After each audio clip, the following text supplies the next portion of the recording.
Hey guys, hope we're all doing good at home and staying safe. I just wanted to send out a video this week to kind of walk us through how we're going to be doing our Khan Academy stuff.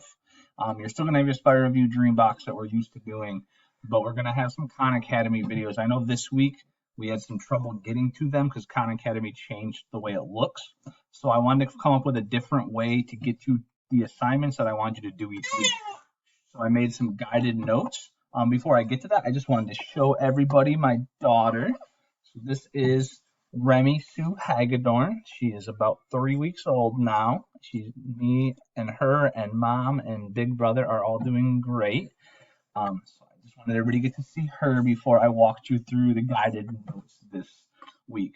All right, so I'm going to switch over to the guided notes now so you can see what I'm talking about. These will be posted in Google Classroom. All right, so this sheet right here is what will be posted. You can either print this out and fill it in. It's going to go along with the video, or you can just have it in front of you so you can kind of see what's going on. All right. So all the blue things, those are all the links to the assignments in Khan Academy. So this week you're going to do the opposite numbers video, and then there's a practice link right here. You're going to do interpreting absolute values, and then there's a practice here. Comparing absolute values, there's a practice.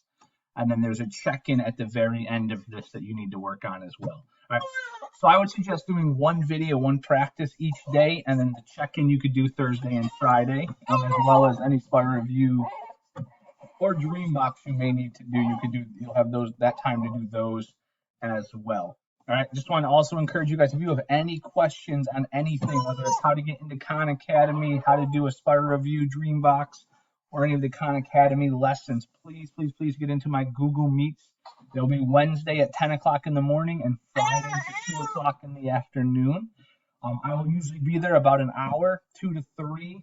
And if you ever need any help on another day, please just shoot me an email and we can either set up a time to Google Meet, or I will get back to you through email or Google Classroom. You can also message me there. All right, so again, any questions, feel free to email me or get into the Google Meet. I hope everybody is staying safe and enjoying this extra time with their family.